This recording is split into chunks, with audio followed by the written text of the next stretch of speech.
Imaginez découvrir une porte remplie d'or, de bijoux et de toutes sortes de trésors accumulés pendant des années. Mais une seule condition s'impose, connaître les mots qui ouvrent la porte et surtout, ne jamais les oublier pour sortir. Parce que dans certaines légendes, oublier un simple mot peut coûter beaucoup plus cher qu'on ne l'imagine. Je ne suis ni voleur, ni bandit, ni gardien de trésors. Je suis simplement une voix qui aime écouter les histoires anciennes et qui les transmet. On m'appelle Mia et bienvenue dans la chronique des légendes, une voix, une histoire, une légende. Et parlant de légende, aujourd'hui, je vous raconte une histoire célèbre, racontée depuis des siècles dans plusieurs pays. C'est l'histoire d'un homme pauvre, d'une grotte remplie d'or et de mots devenus célèbres dans le monde entier. Il y a très longtemps, dans une ville du Moyen-Orient, vivait un pauvre homme nommé Ali Baba. Chaque jour, il partait dans la forêt avec son âne pour couper du bois. Sa vie était simple, mais parfois, les grandes histoires commencent dans la vie la plus simple.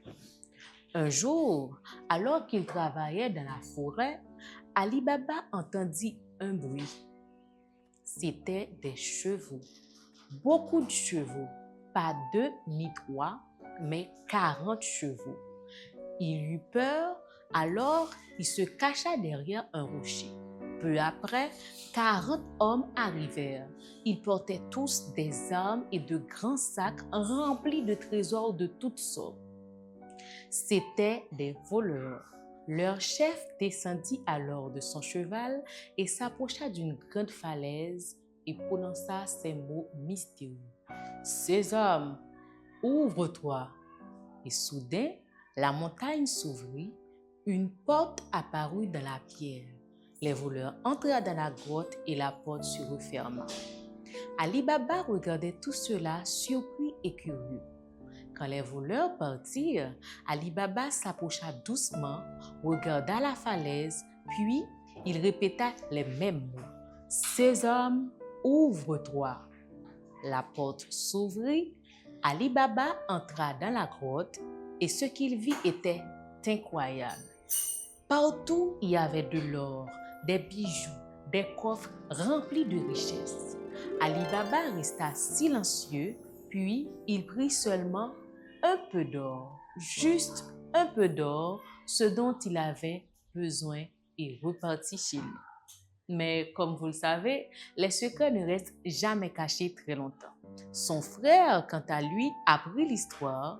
Lui, il aimait beaucoup l'argent, beaucoup plus qu'Ali Baba. Alors, il alla lui aussi à la grotte et prononça les mêmes mots. « Sésame, ouvre-toi !» La porte s'ouvrit, mais quand il vit tout cet or, il devient très excité. Il remplit des sacs, encore des sacs, toujours des sacs et encore plus de sacs. Mais au moment où il voulut sortir, il oublia les mots pour ouvrir la porte. Et au même moment, les voleurs revenaient. Ali Baba comprit alors une chose importante. L'or peut aider à vivre, mais vouloir toujours plus peut apporter des problèmes.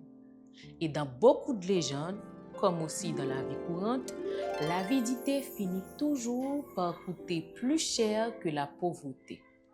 Ali Baba a pris seulement ce dont il avait besoin.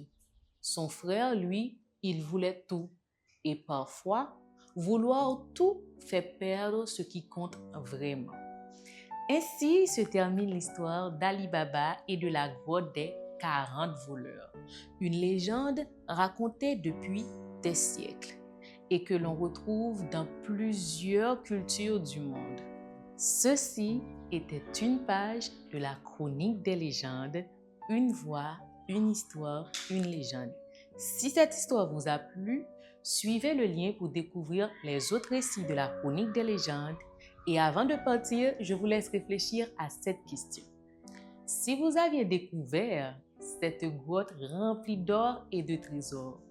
Auriez-vous pris seulement un peu d'or comme Ali Baba ou tout ce que vous pouviez porter comme son frère?